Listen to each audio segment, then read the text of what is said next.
ঈদের দিনের আমল প্রথম হচ্ছে ঘুম থেকে তাড়াতাড়ি উঠতে হবে এবং ফজরের নামাজ জামাতের সাথে আদায় করা লাগবে। দ্বিতীয় আমল মেসওয়াক করা।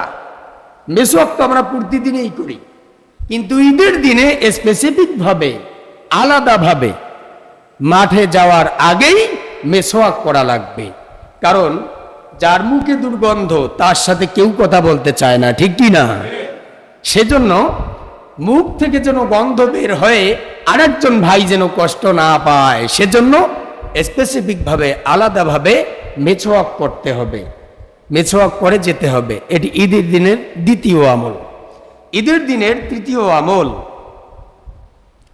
গোসল করা।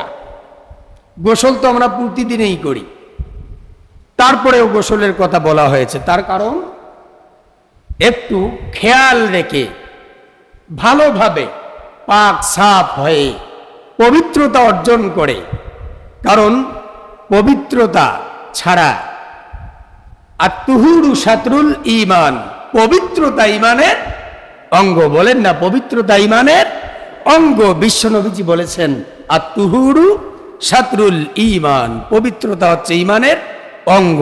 সেই জন্য যথাসাধ্য অনুযায়ী পবিত্রতা অর্জন করে ভালোভাবে গোসল করে আমরা মাঠের উদ্দেশ্যে রওনা দেব। এটি হচ্ছে ঈদের দিনের তৃতীয়তম আমল। চতুর্থতম আমল হচ্ছে শরীয়ত সম্মত সাজসজ্জা করা। শরীয়ত সম্মত সাজ এবং সজ্জা এটা কি? আমার 4টি পাঞ্জাবি আছে। কতটি? 4টি। 2টি টুপি আছে। এই 4টি পাঞ্জাবির মধ্যে যেটি ভালো সেটি পরিধান করব।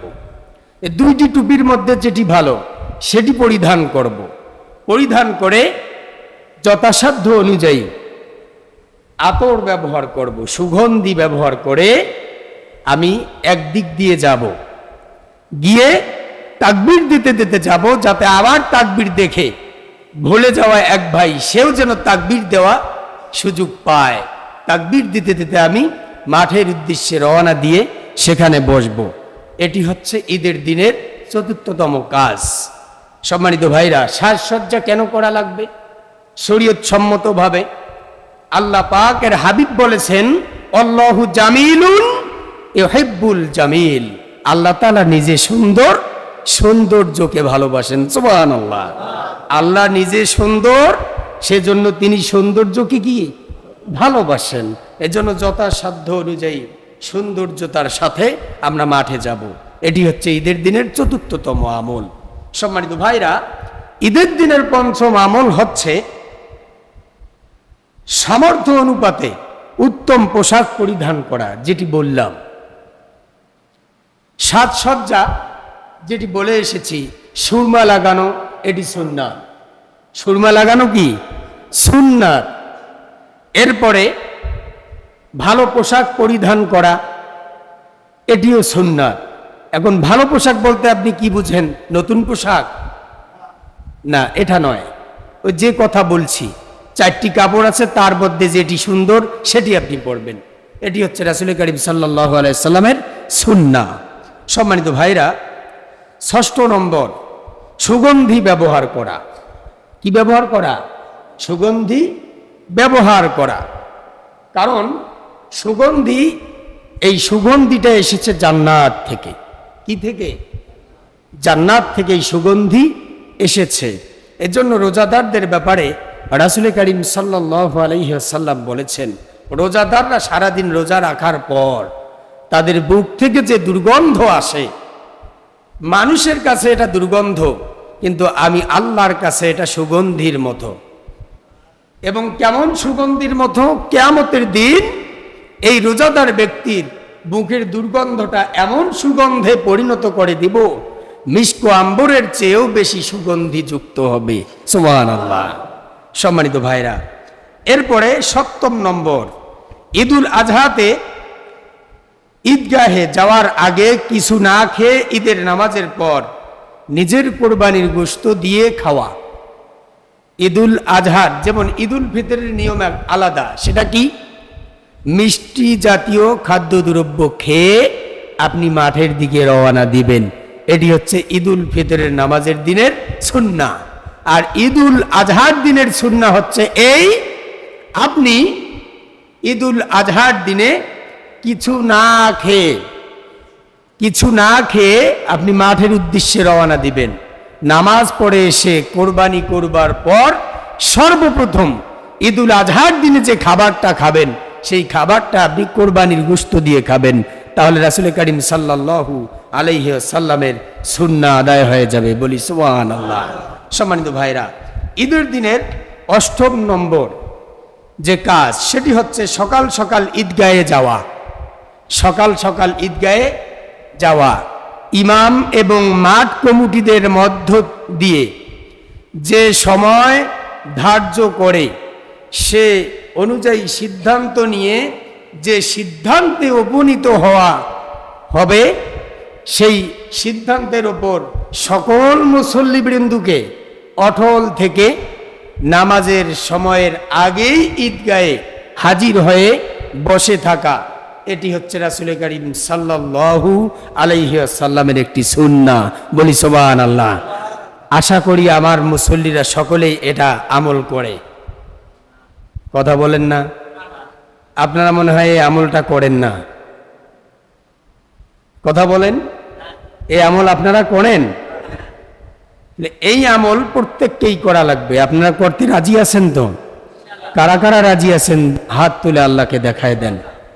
যারা সম্ভব হবে না, যাদের পক্ষে, তারা হাত উঠানোর দরকার নাই। যুবক ভাইদের সম্ভব হবে না মনে হয়। যারা আল্লাহ রাসূল সাল্লাল্লাহু আলাইহি ওয়াসাল্লাম বলেছেন ঈদগাহে সময়ের আগেই উপস্থিত হওয়া, এটি সুন্নাহ। এটি কি সুন্নাহ? এই সুন্নাহ আমল করা প্রত্যেক মুসল্লিদের জন্য ঈমানের দাবি। কিসের দাবি?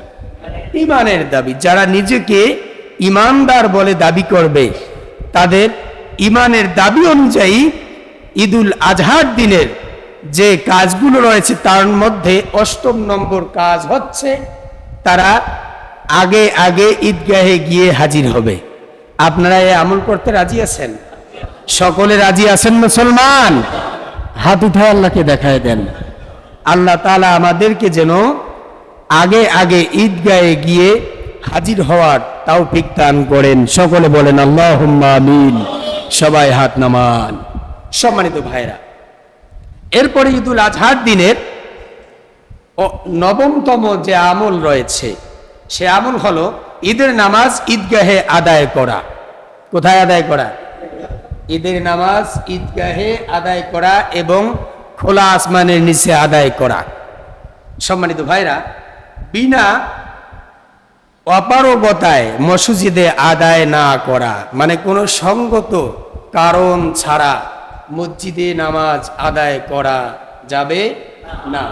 নামাজ, ঈদের নামাজ আদায় করার দাবি হচ্ছে, ঈদের নামাজ আদায় করার হক হচ্ছে মাঠে, খোলা ময়দানে। কোথায়?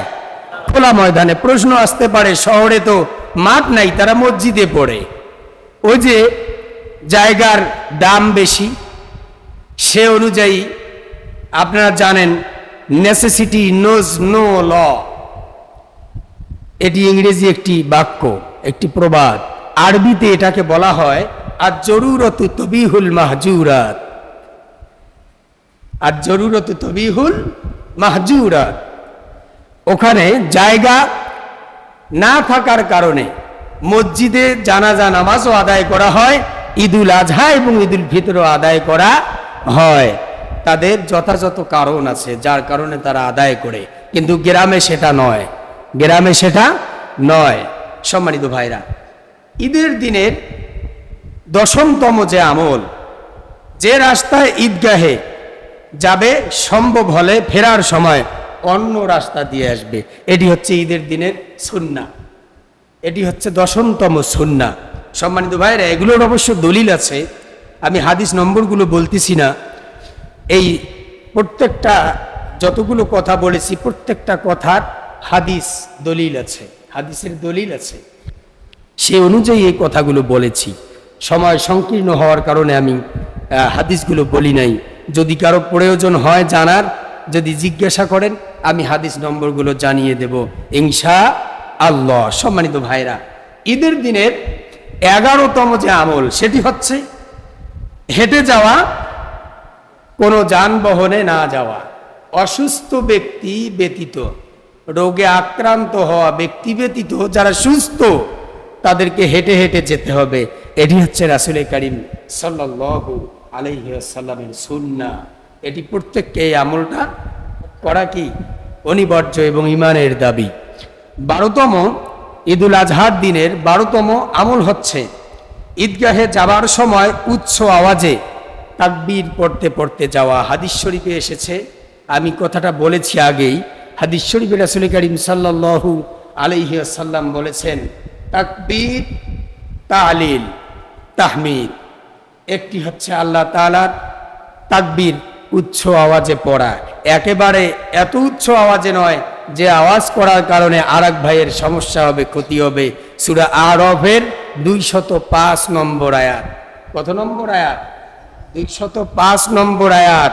ওয়াজকুর রব্বাকা ফি নাফসিকা তাদাররুআও ওয়া খিফাতা ওয়া দুনাল জাহরি মিনাল কওল বিল গুদুবি ওয়াল আসল ওয়া লা তাকুম মিনাল গাফিলিন। তুমি যখন জিকির করবে, তাকবীর পড়বে, আল্লাহ তাআলাকে ডাকবে, এমনভাবে ডাকো যাতে করে তোমার কর্ণকোহর পর্যন্ত পৌঁছে। তুমি তাকবীর জোরে জোরে পড়ার প্রয়োজন নাই। তাকবীর জোরে দেওয়ার মানে হলো এই, আল্লাহ তাআলা বদির, বলি নাউজুবিল্লাহ, আল্লাহ কম শোনেন তাই জোরে পড়ে আল্লাহর কর্ণকোহরে পৌঁছে দেয়া। এটা আল্লাহ তাআলা এরকমটা নন। আল্লাহ তাআলা বান্দা মনে মনে কি ইরাদা করে মুখে আসার আগেই আল্লাহ তাআলা তা জানতে পারেন। সুবহানাল্লাহ। সেজন্য তাকবীর, জিকির, আজকার এমন ভাবে করতে হবে যাতে করে পাশে থাকা ভাইয়ের কোনো প্রকার ক্ষতি না হয়, সেদিকে খেয়াল রাখতে হবে। এটি অবশ্যই আমাদেরকে যথার্থতার সাথে এই আমলটি, বিশেষ করে এই তাকবীর, দেখা যায় একদল লোক মসজিদের এক করে তাকবীর আল্লাহ তাআলার জিকির করছে, আর একদিকে আরেকজন লোক দাঁড়িয়ে নফল নামাজ পড়ছে। বলেন তো আল্লাহ তাআলার নিকট কোনটি উত্তম? নফল নামাজ না চিল্লায়া চিল্লায়া জিকির করা? নফল নামাজ। কারণ নামাজটা নফল, তার মধ্যে কিছু ফরজ আছে, তার মধ্যে কিছু ফরজ আছে। আপনি যদি 2 রাকাত নফল নামাজও আদায় করতে চান, আপনাকে নামাজ আদায় করার পূর্ব শর্ত হলো ওযু করা। কি করা? ওযু করা। ওযুতে ফরজ কয়টা? 4টা। ইজা কুমতুম ইলা সলাত ফাগসিলু উজুহাকুম ওয়া আইদিয়াকুম ইলাল মারাফিক আমসাহু বিউজুহিকুম ওয়া আরজুলাকুম ইলাল কাবাইন।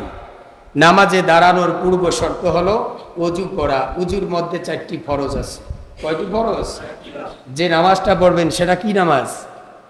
নফল। নফল নামাজটা আদায় করার পূর্বে কি শর্ত? ফরজ। সেটা কি? ওযু করা।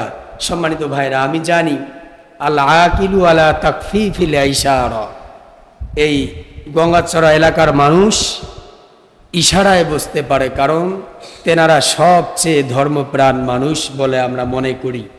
আমি এরকম কথাও বলেছি, এই এলাকার একজন নিয়মিত মুসল্লি আমার এলাকায় ইমামতি করার যোগ্যতা রাখে। সুবহানাল্লাহ বলবেন না? এরকম তার প্রমাণটা নেন, কালো করে, চাচা সম্ভবত জামাতি ইসলাম করেন।